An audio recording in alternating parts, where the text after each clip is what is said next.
దేశంలోనే ప్రముఖ ఆధ్యాత్మిక నగరంగా విరాజిల్లుతోన్న తిరుపతికి నిత్యం వేలాది మంది భక్తులు వస్తుంటారు. వారితో పాటు నగర ప్రజల యోగక్షేమాలు చూడాల్సిన బాధ్యత తిరుపతి మున్సిపల్ కార్పొరేషన్పై ఉంటుంది. అయితే కార్పొరేషన్ మాత్రం ప్రజల బాగోగులు గాలి కొదిలేసి అవినీతి అనే బురదలో కూరుకుపోయినట్లు ఆరోపణలు వినిపిస్తున్నాయి. కొత్త సర్కారు అధికారంలోకి రావడంతో గత ప్రభుత్వంలో చోటు చేసుకున్న అవకతవకలు ఒక్కొక్కటిగా వెలుగు చూస్తున్నాయి. మున్సిపాలిటీ డబ్బులతో డబుల్ డెక్కర్ బస్సులు కొనుగోలు చేసి కొద్ది రోజులకే వాటిని డంపింగ్ యార్డ్లో పడేసిన ఘటన అందరినీ షాక్కు గురిచేయగా అంతకు మించిన భాగోతం తాజాగా వెలుగులోకి వచ్చింది. మున్సిపాలిటీ కార్పొరేటర్లు గత 3 ఏళ్ల కాలంలో నిర్వహించిన సమావేశాల్లో చాయ్, సమోసా, బిస్కెట్లకు ఏకంగా 3 కోట్ల రూపాయల ఖర్చయిందట.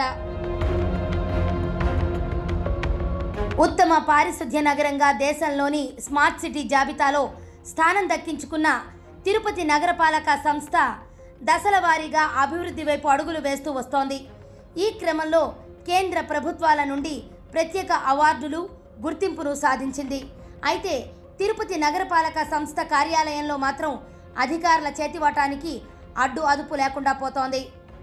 ఇదేమిటని ప్రశ్నించే అధికారులు లేకపోవడమో, లేక మనల్ని ఎవరు ఏం చేయగలరులే అని విర్రవీగిన గత ప్రభుత్వ పాలకులు ఇష్టానుసారంగా ప్రజాధనాన్ని దుబారా చేసినట్లు లెక్క తేలింది.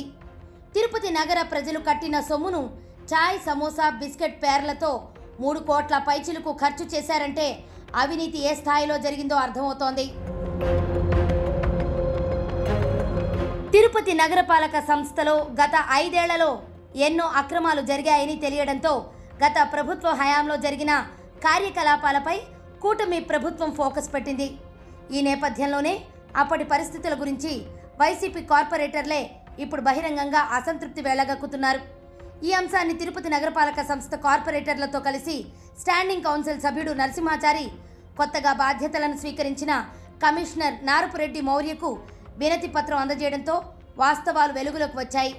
సదరు టీ, బిస్కెట్, సమోసాలకు సంబంధించిన బిల్లును తిరస్కరించాలని, దీనిపై సమగ్ర దర్యాప్తు చేయాలని కమిషనర్ను కోరారు.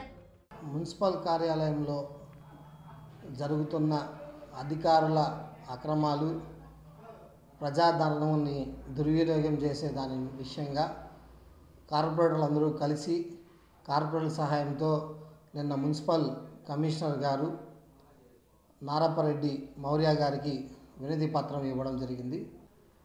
1.5 సంవత్సరంగా మున్సిపల్ ఆఫీస్కి సంబంధించి వర్కర్స్ 150 మంది నుంచి 160 మందిని రిక్రూట్మెంట్ చేసుకున్నారు.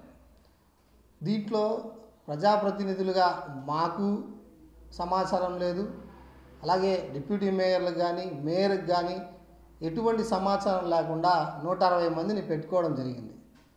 వీళ్ళు ఎక్కడ పనిచేస్తున్నారు, ఏ సెక్షన్ సంబంధించి ఏ సెక్షన్లో ఎంతమంది ఉన్నారు అన్న విషయం పూర్తిగా తెలియదు. కానీ నెలకి 15,000 రూపాయల చొప్పున 23 లక్షల రూపాయల దాకా శాలరీలు మున్సిపాలిటీ నుంచి వెళ్తుంది.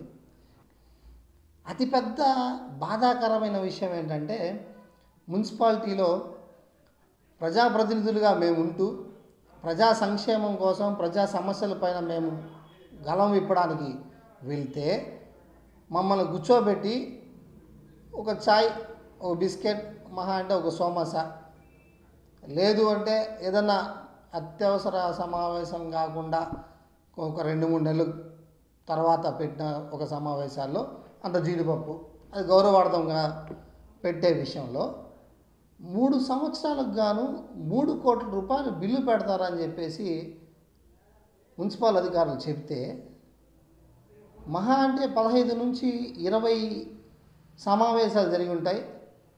అధికారులుగా మేము గౌరవిస్తాం ఎప్పుడు కూడా, మున్సిపల్ అధికారులు కావచ్చు, ఏ అధికారైనా కావచ్చు.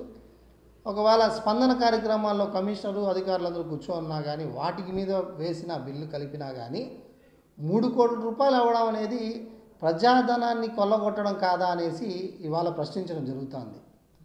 దీనిపైన కూడా సమగ్ర విచారణ చేసి ప్రజాధనాన్ని దుర్వినియోగం చేయకూడదని చెప్పి మేము కమిషనర్ గారిని విన్నవించుకోవడం జరిగింది. అయితే ఈ భాగోతం బయటకు రావడంతో ఎవరికి వారు తప్పించుకునేందుకు సాకులు చెబుతున్నారు.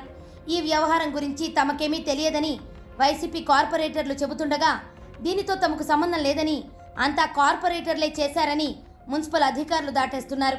దీంతో ఈ 3 కోట్ల స్నాక్స్ బిల్లులపై తిరుపతి మున్సిపల్ కమిషనర్ ఎలాంటి నిర్ణయం తీసుకుంటారోనని అందరిలోనూ ఆసక్తి నెలకొంది.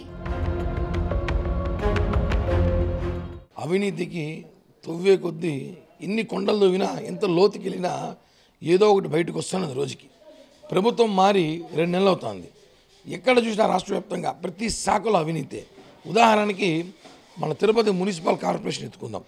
Municipal corporation mayor, corporation deputy mayor, కార్పొరేటర్లు వచ్చి 2 సంవత్సరాలు పైగా అవుతా ఉంది. అంతా జగన్ జమానాలనే. వాళ్ళు ఏం చేశారంటే టీలు కాపీలు వారానికి ఒకరోజు కలుస్తారు. వాళ్ళు సోమవారం కలుస్తారు. ప్రతి సోమవారం జరిగే మీటింగ్కి టీలు కాఫీలు బిస్కెట్లకి 3 కోట్లు బిల్లు, వృధా ఖర్చులు. 3 కోట్ల బిల్లు ఏమండి? అసలు ఏం తిన్నారు? అసలు ఎంతమంది ఉండేది? మొత్తం కలిపి 60 మంది ఉంటారు. 60 మందికి 3 కోట్ల 2 సంవత్సరాలకి నెలకి ఎంత అయింది? లెక్కేసుకోండి. లక్షలు సమోసాలు తినేశారు, వృధా ఖర్చు, టీలు తాగేశారు. కానీ తిరుపతి అభివృద్ధిలో మాత్రం టీడీఆర్ బాండ్ పేరు చెప్పి లక్షలు దోచేశారు. ఇవన్నీ కరెక్ట్ కాదు. జగన్ జమానాలో గత ప్రభుత్వంలో ఒక్క తిరుపతి మున్సిపల్ ఆఫీస్లోనే మున్సిపల్ అధికారి పేరు చెప్పి దాదాపు 9 కోట్ల స్కామ్ జరిగింది. బయట పడింది. ఇంకా పడకుండా తవ్వే కొద్దీ తీస్తూ ఉంటే నాకు తెలిసి పెద్ద స్కామ్ జరిగింది. ఇవన్నీ కూడా విచారించాల్సిన అవసరం అయితే ప్రభుత్వానికి ఉంది.